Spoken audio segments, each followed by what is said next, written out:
જય શ્રી કૃષ્ણ મિત્રો, સનાતની જેની ચેનલમાં આપનું હાર્દિક સ્વાગત છે। મિત્રો, આજના વિડીયોમાં આપણે સાંભળવાના છીએ તારીખ 7 સપ્ટેમ્બર 2025ને ભાદરવા માસના પૂર્ણિમાના દિવસે લાગતા ચંદ્રગ્રહણ વિશે।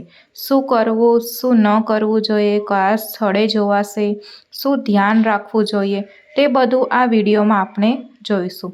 તમને વિડીયો પસંદ આવે તો લાઈક કરજો, શેર કરજો, કોમેન્ટ કરજો અને જો આપ આ ચેનલ પહેલીવાર જોઈ રહ્યા છો તો સબસ્ક્રાઈબ કરવાનું ભૂલતા નહીં।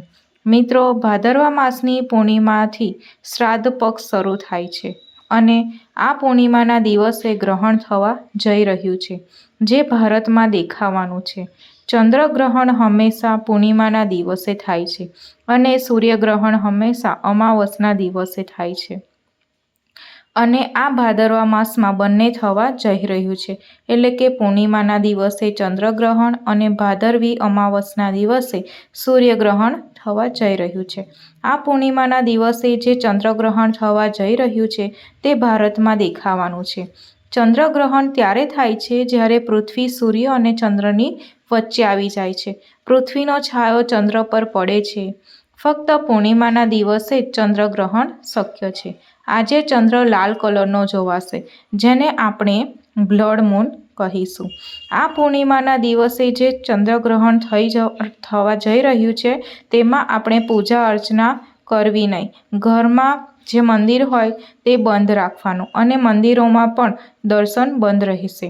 આ ચંદ્રગ્રહણ 7 સપ્ટેમ્બર 2025ને રવિવારે રાત્રે લગભગ 9:57 શરૂ થશે, જેનો મધ્ય છે 11:41 અને મોક્ષ છે રાત્રિના લગભગ 1:27।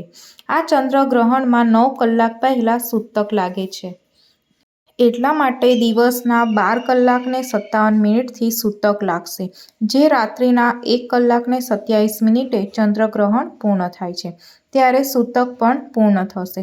રાત્રિનો સમય છે એટલે સ્નાન કરી શકશું નહીં, પરંતુ વહેલી સવારે ઉઠીને એટલે કે 8 સપ્ટેમ્બર 2025ના દિવસે સ્નાન કરીને જ વિધિ પૂજાપાઠ થઈ શકશે। આ ચંદ્રગ્રહણ પૂરું લગભગ દેખાશે પૂર્ણ ભારતમાં, એટલે કે મધ્ય એશિયા, યુરોપ, પૂર્વ એશિયા, પૂર્વ આફ્રિકા, એન્ટાર્કટિક અને ઓસ્ટ્રેલિયામાં વિધેયપૂર્ણ જોવા મળશે અને અડધું ચંદ્રગ્રહણ જોવા મળશે યુરોપમાં। અમેરિકા અને દક્ષિણ અમેરિકામાં આ દ્રશ્ય જોવા મળશે નહીં। કહેવાય છે કે રાહુ ચંદ્રને ઘસે છે ત્યારે ચંદ્રગ્રહણ થાય છે। જો કે આ એક ભૌગોલિક ઘટના છે, માટે ગ્રહોની ચાલ પ્રમાણે જોઈએ તો આકાશમાં આ ફેરફાર થતા જ રહે છે। જો આપણી પાસે ઘાસ ન હોય તો તુલસીપત્ર પણ જલમાં અને ભોજનમાં પધરાવી શકાય છે, જેથી સૂતકની અસર ન થાય। ખાનપાનમાં ધ્યાન રાખવું, ગર્ભવતી મહિલા પણ ધ્યાન રાખે ખાવા પીવામાં, અને જો ધારદાર વસ્તુઓ આવે છે તેનો સ્પર્શ ન કરવો, જેવું કે છરી, કાતર, સોય વગેરે। અને ભગવાનની પૂજા અર્ચના પણ મનથી કરવામાં આવે છે।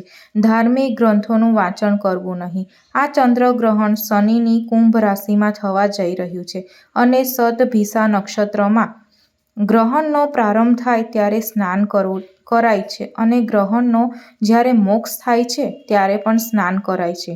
પરંતુ રાત્રિના ચંદ્રગ્રહણ થવા જઈ રહ્યું છે તો આપણે પહેલાં સ્નાન કરી શકીએ છીએ, એટલે કે સવારે વહેલા ઉઠીને સ્નાન કરીને જ બધી વસ્તુઓનો સ્પર્શ કરવો।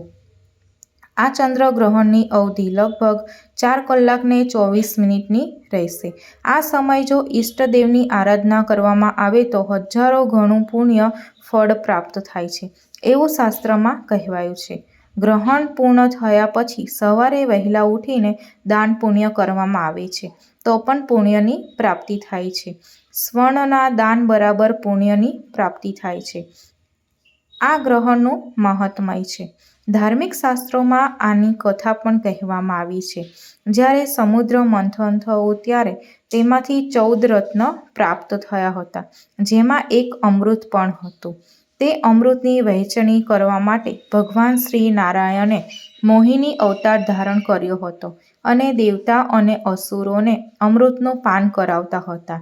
ત્યારે ભગવાન દેવોને અમૃતનું પાન કરાવ્યું અને અસુરોને માત્ર જળ. જ્યારે એક અસુરને ખ્યાલ આવ્યો કે મોહિની રૂપ ધારણ કરનાર ભગવાન સ્વયં નારાયણ છે અને તેઓ છલ કરી રહ્યા છે, ત્યારે તે અસુર સૂર્ય અને ચંદ્રની વચ્ચે બેસી ગયો અને અમૃતનું પાન કરી લીધું.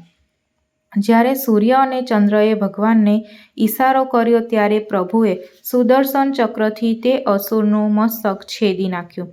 ધડ અને મસ્તક બંનેએ અમૃતનું પાન કરી ચૂક્યા હતા, એટલા માટે બંને જીવિત રહી. અને જે 7 ગ્રહો હતા રવિ, સોમ, મંગળ, બુધ, ગુરુ, શુક્ર અને શનિ, તેમાં 2 ગ્રહો વધી ગયા, રાહુ અને કેતુ. ધડ છે તે કેતુ અને મસ્તક છે તે રાહુ બની ગયું. આમ રાહુ અને કેતુની આ કથા શાસ્ત્રમાં પ્રચલિત છે. સમય સમયે ચંદ્ર અને સૂર્યને રાહુ ગ્રસિત કરતા રહે છે અને વૈજ્ઞાનિક દ્રષ્ટિએ જોઈએ તો જ્યારે પૃથ્વી અને સૂર્ય ચંદ્રની વચ્ચે આવે છે, સૂર્યનો જે પ્રકાશ ચંદ્ર સુધી પહોંચી શકતો નથી, એટલે કે પૃથ્વીનો છાંયો ચંદ્ર સુધી પડે છે, તેને ચંદ્રગ્રહણ કહેવામાં આવે છે. ચંદ્રગ્રહણ દરમિયાન ભગવાન શિવનો માનસિક જાપ કરવો જોઈએ. મનની શુદ્ધતા રહે છે અને તનની શુદ્ધતા પણ જળવાઈ રહે છે. આ ઉપરાંત ગાયને લીલું ઘાસ પણ ખવડાવવું જોઈએ, કેમ કે શ્રાદ્ધ પક્ષ આજથી શરૂ થાય છે. એટલા માટે શ્રાદ્ધ પૂર્ણિમાનું તો નખાશે જ અને બીજા દિવસે સ્નાન કરીને ઘરની સફાઈ કરીને પછી પિતૃ શ્રાદ્ધનું તૈયાર કરવું જોઈએ. શ્રાદ્ધ પિતૃઓને અર્પણ કરવું જોઈએ. આ રીતે નિયમ પાળવાનો રહેશે. મિત્રો, મને ઉમ્મીદ છે કે તમને આ વિડીયો પસંદ આવ્યો હશે. ધન્યવાદ.